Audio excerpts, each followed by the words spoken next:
Well, we'll do a little bit more with sum and difference formulas.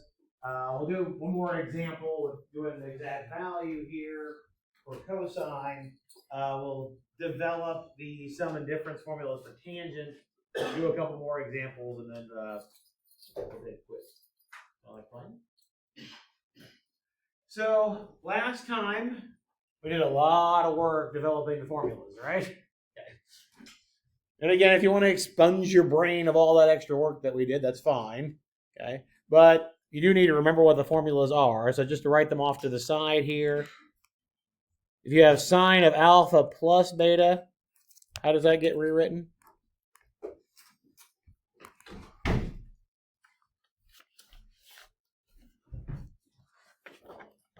You didn't get one last time, did you?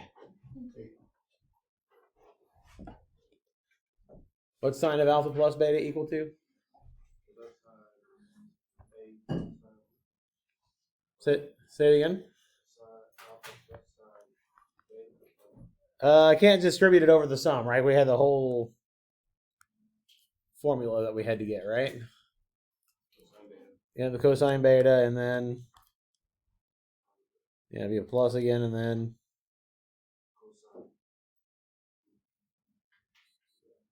so yep, cosine of alpha and sine of beta. Good. Yeah, usually I write it in that order, but yeah. And if it's minus in the middle instead, what happens in the middle? Minus. Good. What about cosine? Cosine beta. Okay. Minus plus. Good. Good. Oops. So for the sine formula for the sum of the angles, we mix the sine and cosine, right? And then do the other order. Keep the same sign in the middle. For cosine, it goes cosine, cosine, sine, sine, and we flip the sign in the middle. All right.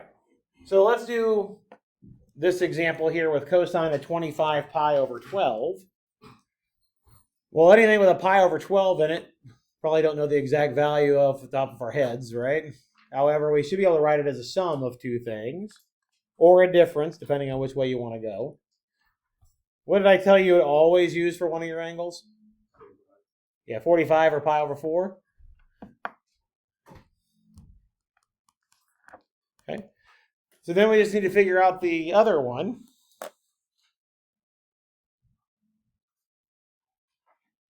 Pi over 4 is the same thing as what over 12? Yeah, 3 pi over 12, which means I need to have, pardon me. If that's 3 pi over 12, what's left?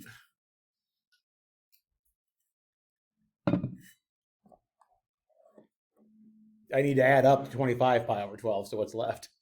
22 pi over 12, which simplifies to 11 pi over 6. Good.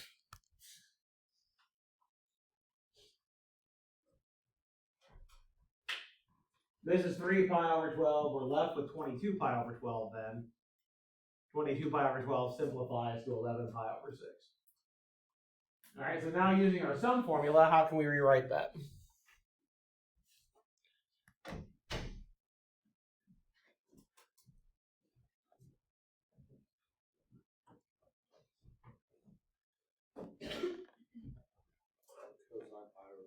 Okay. Cosine 11 pi over 6. Okay. Minus sine pi over 4.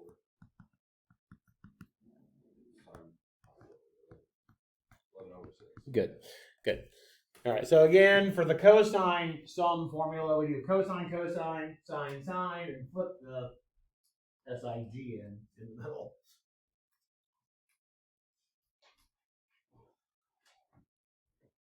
So far, so good. Now we just need to do our exact values of these things. Cosine of pi over 4 is root 2 over 2.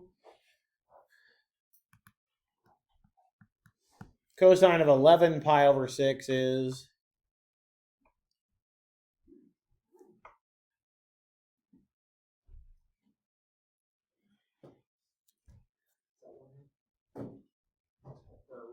Is it root 3 over 3? Is it positive or negative? So 11 pi over 6 is in which quadrant? Fourth. So the cosine will be positive. Good. Sine of pi over 4 is root 2 over 2.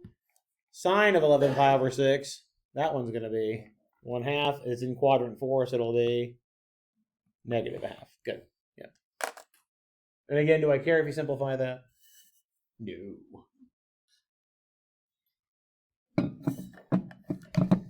That okay? There is one thing I would mention about this, though. Notice that you will get a positive number out of this for sure, right? Because your negative times a negative will make a positive. 25 pi over 12, well, 24 pi over 12 is 2 pi, and you're a little bit past it. You're in quadrant 1, so it should turn out to be positive. Again, a little check to make sure you're doing things correctly as far as that goes. Okay. All right, so let's develop our tangent formula, do a couple of examples of tangent, and then play with a couple more examples here.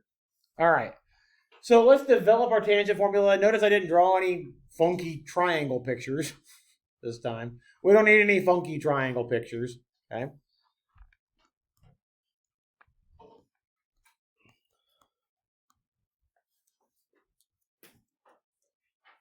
Let's just use knowledge that we already have. How can we always rewrite tangent? Sine over cosine, good.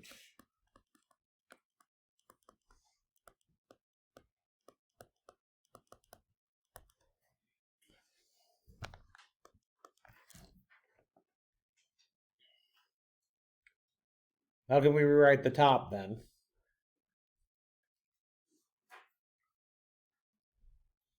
Sine alpha times cosine alpha, or cosine beta. Good. Plus sine beta times cosine alpha. Good. And then the bottom?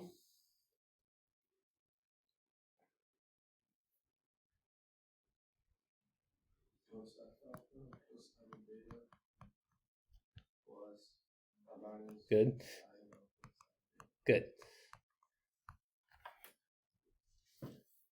Now, honestly, this is a perfectly good formula for tangent of alpha plus beta. There's nothing wrong with this formula. However, it's kind of ugly, and we started with tangent. It'd be nice to have something with a tangent in it when we were done. Okay, if we can get there. Okay. All right, so to get there, I can divide top and bottom by cosine beta, and it gets rid of the cosine beta here.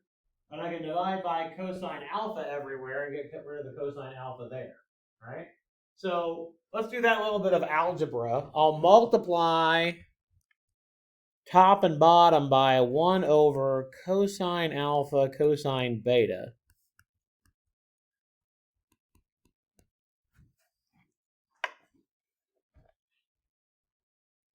Yes. Would we be able to do the same thing if we were to do sine, or it's just cosine?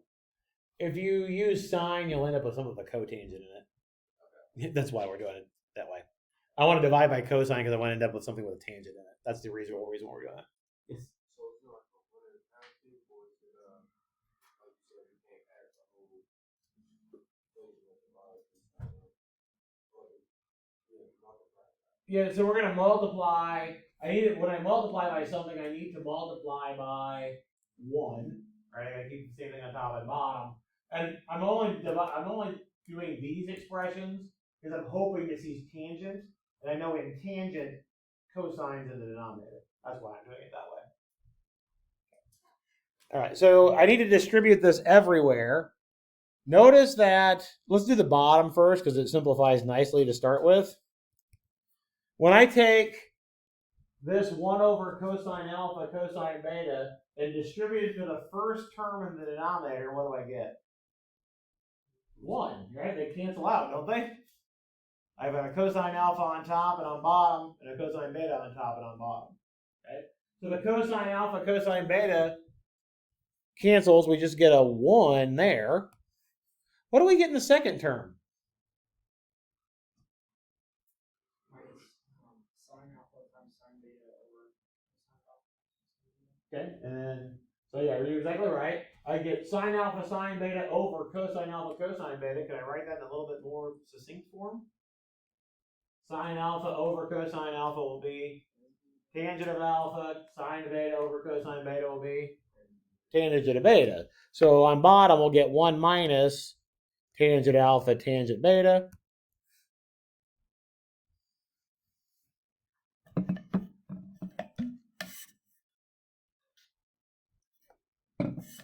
Like I said, the only reason why I did this was I was hoping when I was done that I would see a formula involving tangents because I started with a formula. I started with tangent, right? It's the whole reason why we started doing this. Okay. Notice it's also a lot shorter than the triangles because we just need to do the other distribution and we'll be done. What do you get when I take the 1 over cosine alpha cosine beta and distribute to the first term on the top? What do you get? Tangent alpha, right? When I take this term here and distribute here, the cosine betas will cancel. And you're left with sine alpha over cosine alpha. We just get tangent alpha. What happens when you distribute it to the second term on the top? What do you get? Tangent of beta. And there's your sum formula for tangent.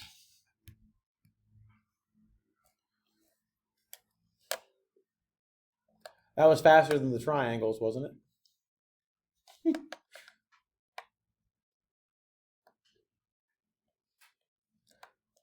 I mean, if you wanted to have some fun, you can probably get the same formula using the triangle pictures that we did. I'm guessing you probably don't really care, but you could do it that way. Okay. What would happen if we had a minus instead of a plus in the middle? Well, if we had a minus here, that would make this minus and this minus, right? Agree? Makes this the same sign but this opposite signs, correct? So we can write the same kind of formula that we did for the other two. If I put a minus here, I'll have plus or minus on top. Oops, let me erase that so you can actually see it. We'll have plus or minus on top, but minus or plus on bottom. The sign flips on the bottom. So there's your sum and your difference formulas for tangent. Like I said, that was a lot faster development than it was on Monday, wasn't it? All right, so let's see if we can use that. Same premise that we talked about before, though. I want tangent of 195 degrees. 195 degrees is not one of the ones we know. So if it's not one of the ones we know, we want to try to write it as a sum or a difference. And we always use what angle? 45. Any of these problems, you can always use 45 if it's asking you for an exact value. If you use 45 for one of your angles, what's the other one going to be in this case? 150? No, tie my shoe. Step in the shoestring and I can get a shoe tied. Probably because I still have a pen in my hand. I'm trying to tie the pen in my shoe. All right, so now using the formula we just developed, what do we get?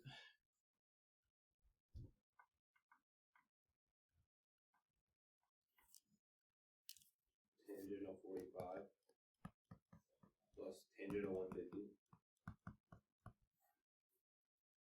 over 1 minus, over 1 plus 1 minus. Good. Tangent of 45, tangent of 150. Good. Yep, the sign in the middle changes, right? It flips. Sign on the top is the same, sign in the middle flips.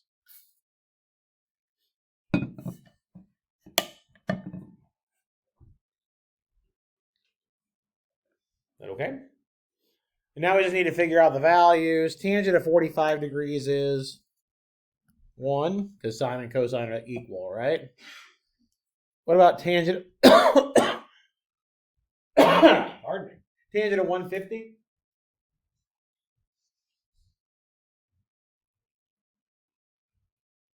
First, what's the reference angle for 150?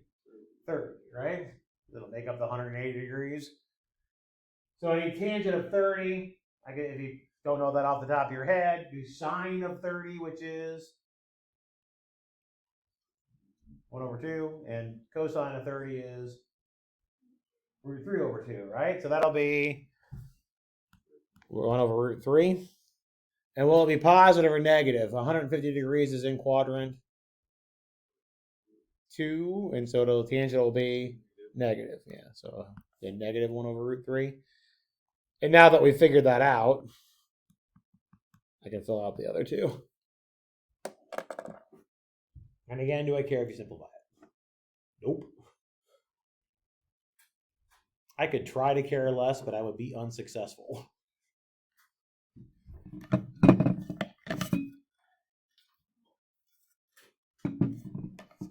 Questions on that one?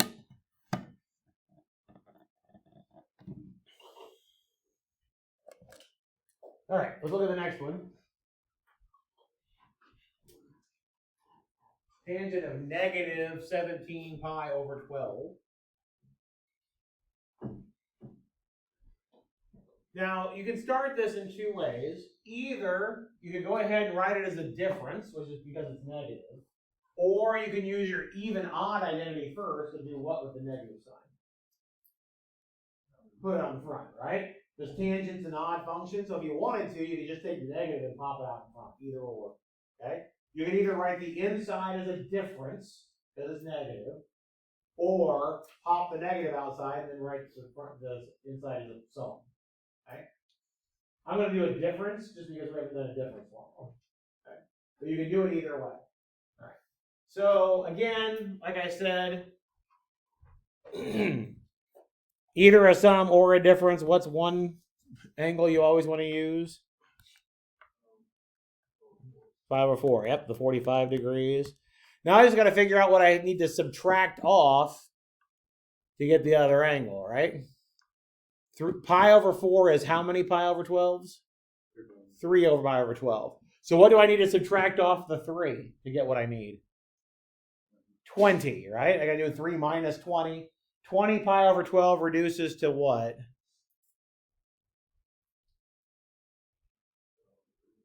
Some pi over 3, right? It's 5 pi over 3, right? Because there's a common factor of 4. Yep. It's always going to be, if you use pi over 4 for one of your angles, it's either going to be a pi over 3 or a pi over 6 angle that you're going to get for the other one every time. Okay. The reason for that is what is your common denominator, least common denominator for 3 and 4 and for 4 and 6? It's 12. That's what I'm asking you for, is 12 here, right? All right, so now using the tangent formula that we just came up with, what do we have?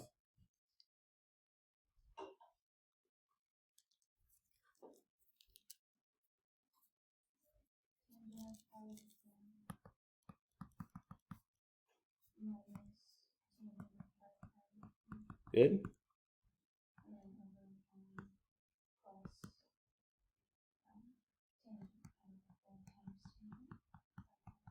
Good. Again, it's the same sign on top, opposite sign on bottom in the middle.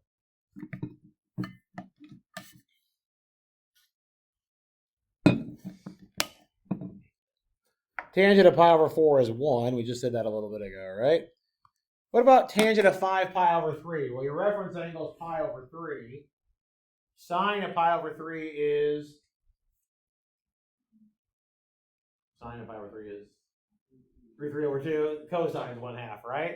So you get root 3 for tangent of pi over 3.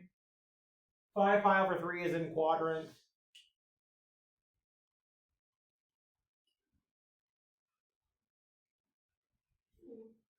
Is in 4, right? It's because 3 pi over 3 is pi, so I go 2 more pi over 3. So it's down in quadrant 4. So tangent will be negative. So we get negative root 3 there.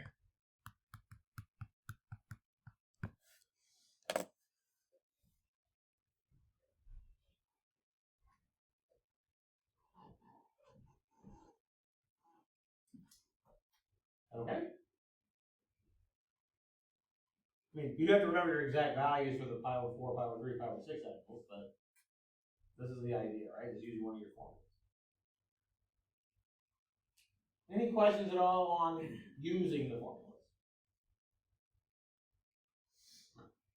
Just to give you enough time to take your quiz, and I know everybody's probably ready for break anyway, let's go ahead and take the quiz. How's that sound? So you seemed all super happy about doing the examples anyway.